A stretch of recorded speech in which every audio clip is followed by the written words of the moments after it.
नमस्कार,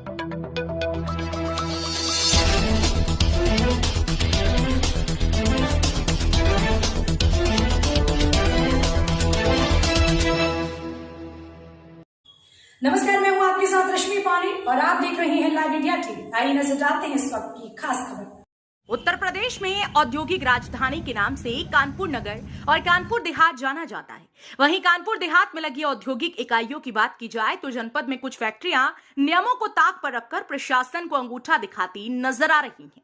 कानपुर देहात के रनिया औद्योगिक क्षेत्र के चिराना गांव में स्पेक्ट्रो केमिकल फैक्ट्री के नाम से संचालित हो रही केमिकल फैक्ट्री में केमिकल बनाने के दौरान निकलने वाला ड्रेनेज केमिकल तेजाब बनकर इस गांव की खुशहाली को जला रहा है।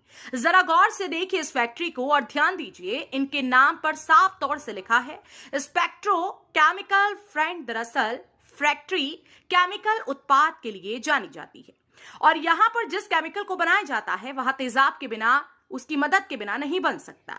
ये हम नहीं कह रहे बल्कि इस फैक्ट्री में मौजूद जो कर्मचारी हैं यह बात उनकी जुबानी है। दरअसल किसी भी फैक्ट्री इकाई को लगाने के दौरान नियमतः एक ड्रेनेज व्यवस्था भी बनाई जाती है, लेकिन जनपद की तमाम फैक्ट्रियों में ये व्यवस्था नहीं है और फैक्ट्री मालिक अधिकारियों की सांठगांठ कर फैक्ट्रियों से निकलने वाले ड्रेनेज को आसपास के खेतों और नालों में बहा देते हैं। ठीक उसी तरह कानपुर देहात की यह फैक्ट्री जिसमें हानिकारक केमिकल ड्रेनेज के रूप में निकल रहा है और नालियों के द्वारा ग्रामीण क्षेत्र के खेतों में और सड़कों पर बह रहा है। यह तस्वीर देखिए जिसमें फैक्ट्री के अंदर जमीन पर राख डाली गई है। यह राख मीडिया को देखकर जमीन पर डाल दी गई। दरअसल हमारे पहुंचने के कुछ देर पहले इस जमीन पर तेजाब रूपी केमिकल फैला हुआ था। मीडिया के आने की सुगबुगाहट पाकर फैक्ट्री कर्मचारियों ने जमीन पर राख फैला दी। वजह समझी जा सकती है कि केमिकल के फैलाव को छुपाने के लिए यह राख जमीन पर डाली गई है। वहीं दूसरी ओर देखा जा सकता है किस तरह से केमिकल का ड्रेनेज लिक्विड नालियों से बहाया जा रहा है। कुछ हानिकारक केमिकल रात के अंधेरों में चिराना गांव के आसपास के खेतों में फेंक दिए जाते हैं, जिससे इस गांव की तमाम फसलों पर असर पड़ रहा है और यह केमिकल इतना हानिकारक है कि इसके संपर्क में अगर कोई जानवर या इंसान आ जाता है तो उसकी चमड़ी मानो तेजाब की तीव्रता के साथ जल जाती है। बात यहीं पर खत्म नहीं होती बल्कि इसका सबसे बड़ा असर इस गांव की भूतल पर पड़ रहा है, जहां पर केमिकल विस्कर जमीन के अंदर पहुंच रहा है और यहां के पानी के स्तर को भी गंभीर नुकसान पहुंचा रहा है। जहां पर पीने योग्य पानी की ईवीएस की बात की जाए तो 150 से लेकर 180 तक होनी चाहिए। वहीं इस गांव के हर हैंडपंप और समरसेबल से निकलने वाले पानी की TDS 995 तक पहुंच गई है, जो कि किसी शहर से कम नहीं है, जिसके चलते यहां के ग्रामीणों ने आसपास के वाटर प्लांट से पीने के पानी की व्यवस्था कर रखी है। इस गांव में बाहर से बड़ी बड़ी टंकियों में पीने का पानी मंगाया जाता है और उसकी सप्लाई हर घर में की जाती है। इस हानिकारक तेजाब के चलते लोगों को पीने का पानी खरीदना पड़ रहा है। सुनिए केमिकल फैक्ट्री में काम करने वाले इस कर्मचारी की बात। कर्मचारी का साफ तौर से कहना है कि यहाँ पर जो भी केमिकल बनाया जाता है वह बिना तेजाब की मदद के नहीं बन सकता और यहाँ से निकलने वाला ड्रेनेज जब किसी इंसान या जानवर की चमड़ी के संपर्क में आता है तो उसकी चमड़ी जल जाती है।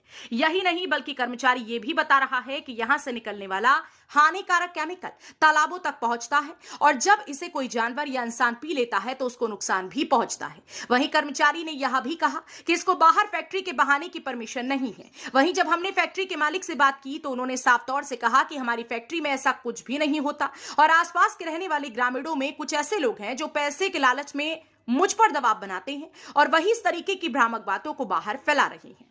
इस पूरे प्रकरण में जब हमने कानपुर देहात के जिलाधिकारी जितेंद्र प्रताप सिंह से बात की तो उन्होंने बताया कि इस फैक्ट्री में फैल रहे प्रदूषण की जानकारी उनको मिली है और इसके लिए उन्होंने इस फैक्ट्री का निरीक्षण कराया है और जो भी निरीक्षण में समस्या पाई गई है उसके क्रम में उच्च अधिकारियों ने कार्यवाही क्लोजर करके शासन को और अपने कार्यालय को भेज दिया है। उसकी एक प्रतिलिपि मुझे भी मिल गई है।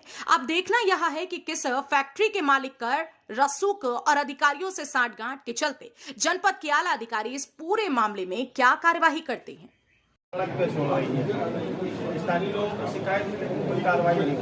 इसमें कार्रवाई हुई है, आपके मीडिया के साथियों के माध्यम से भी संज्ञान में आया था। कल उसका निरीक्षण हुआ है और उस यूनिट में पोल्यूशन की जो समस्या पाई गई है उसके क्रम में जो क्षेत्रीय प्रदूषण अधिकारी हैं उन्होंने उस यूनिट के खिलाफ कार्रवाई क्लोजर की, शासन को या प्रदूषण अपने कार्यालय को भेज दिया उन्होंने। उसकी प्रति मुझे भी मिल गई है आज सवेरे, उसको मैं रिकमेंड कर रहा हूँ।